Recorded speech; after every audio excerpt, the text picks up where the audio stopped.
Hi, this is Sven at Manticore Arms, and first I want to apologize. Obviously, I have a bad cold here, but once in a while you get something so cool coming through the shop, you just got to show everybody. And we had a Ciener belt-fed AR-15 right here, or one that was a Colt SP1 that was converted to belt feed, probably sometime in the late 80s, early 90s. Coming through the shop, it's actually shipping out today to the final buyer. And I just wanted to get this on film for posterity because I don't think I've ever actually seen anybody have a film of how these things work up close, how they come apart, and the rather peculiar loading and unloading procedure, which I discovered after many tries. So it does have the original manual with it. I actually did finally read it. It's got good directions in there. So obviously Jonathan Arthur Ciener. He's still around and does a lot of 22 conversions. And this is basically a copy he made of the Colt belt feed unit. So what we have here is this big guy here is the belt feed unit. You can see these little tabs.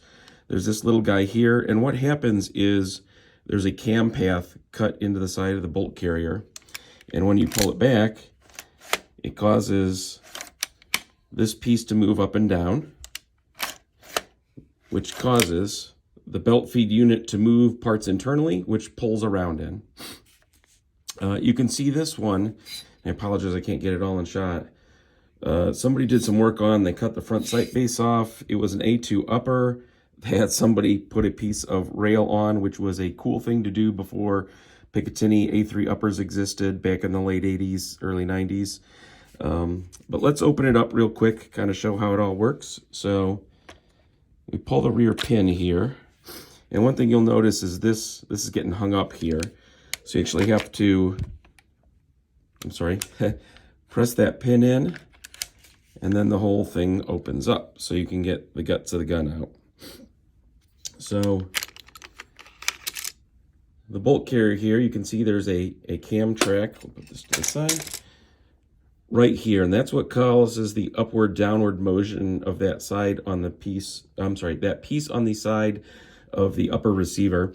There's a tooth or a pin that goes in here, so as this goes back and forth, it causes it to go up and down.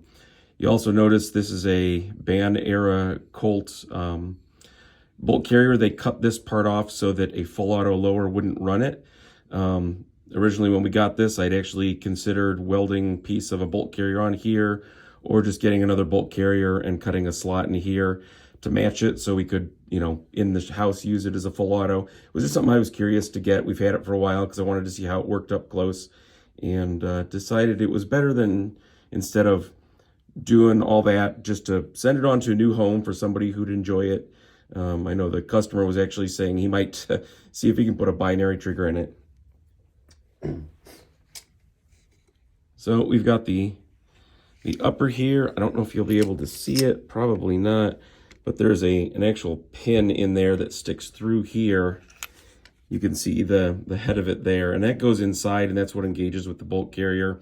The one thing is when you're putting the bolt carrier back in, you got to make sure that this is aligned to catch in that. If it's in the wrong position, it'll bind up, and then you can bang against it and whatnot. You can see this piece here. This lug is actually welded onto this original upper, so it's not super easy to convert this. I guess you could cut this off and weld it onto another upper, or make an upper and make a new piece here and this to move it over. But the truly fun part here is the belt unit. And this actually comes out. What you can see is they've actually cut away some of the lower, a little bit of the upper to fit it. Now the whole concept behind this was you could take a basically stock configuration gun and drop this belt feed unit in it, and it would run as basically an ad hoc light machine gun automatic rifle. So this is where the links come out. You will notice this tooth here. This is important. So this gun won't run on standard M27 links. They need a special cut to clear this. This tooth actually, as we look down here, and I apologize, I'm on a million gallons of cold medicine right now, so sorry for the sniffles. That tooth actually is, when a round comes through, what holds the round oriented properly to the chamber. Without that tooth, it can kind of get kittywampus and would not go into the chamber properly. So that's the one concession that had to be made to it working with standard M27 links or anything like that. So we'll close her back up, get the bolt carrier in, and then you watch me struggle with this.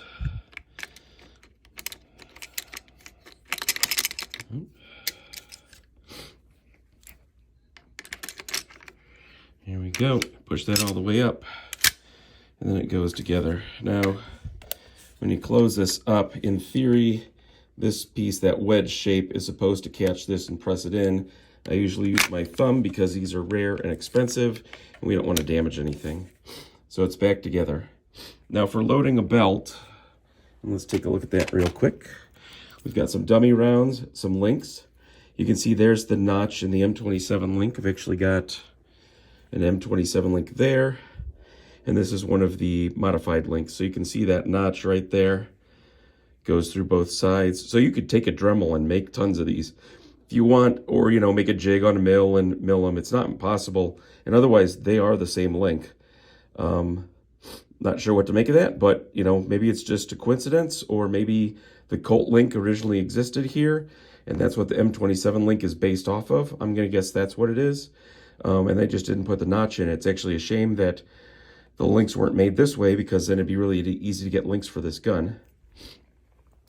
So here's our belt. Brass goes up because you've actually got the bolt carrier on the top, and the bolt grabs it with the tooth like in a standard magazine. You can actually take that component out of the lower, and it'll run as a standard AR-15 upper, which is part of the idea. Is you can pop that out and then run it with standard magazines if, you know, you don't have belts or ammunition was an issue. So what we're going to do to load this is pull back on the charging handle, and then we're going to pull the bolt catch out. We got to reach down here. Now, put the charging handle back. Do not do what I did, which is, the first time in my excitement, shove the belt in, didn't get things lined up, pressed on this, and then promptly this whole mechanism slams to the side as it's working to load the belt, which means now your thumb is stuck here, you're cursing, and not having a good day. So we've got that locked open, and what we're going to do, simply take the belt and feed it in. Now, that notch has to line up with, you can barely see it in there, has to line up with that tooth. If it does not, and you get the link in front or behind, you'll get one shot and then the whole mechanism jams.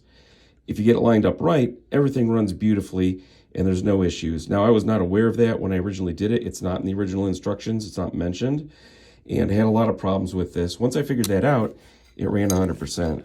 So we'll see if we can get this in here. And you're also working against, you can see the teeth in here. You see these two levers. We'll talk about that in a minute. So you just shove the belt in. You can hear it click. Now I'm pulling. I'll take a quick look, and you can see more or less that is kind of aligned. Well, it's not great. Anyhow, that's what you got to do to align it. I'm gonna fight it there. Oh, you can see the link popped up just a little bit. So I'm gonna fight to get that in there. Don't normally put your fingers in here, but that's what we're trying to do. We probably should have just left that link off. To unload the belt, you simply lock the bolt back and then press these two levers, which releases pressure on those teeth that's holding it in, and it comes out. So we'll give this one shot here on film to see if we can get this loaded. It's kind of hard to do with a camera and everything else going on, but we'll give it a shot here. And we'll see if we can get it.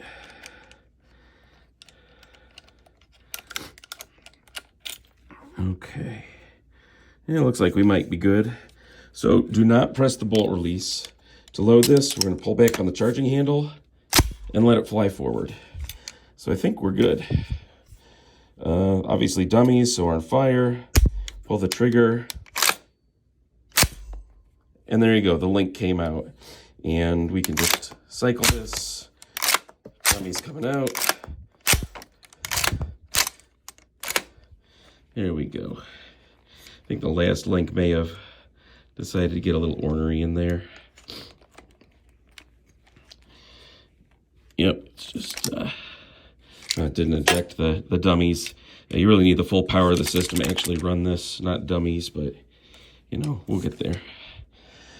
Anyhow, that's how it works. And the other accessory it came with, so you don't lose your very expensive links here, is this cool little belt box. So when this is clipped onto the gun, this actually goes up into there, and your links come right back in here. So your belt of 100 rounds is in there, and it collects all your links. So your rare, cool links don't get lost. It's got a little latch here to hold it. And the other thing that came in this, and I can't figure this out, looks like a starter piece, right? Except that this won't fit around that notch.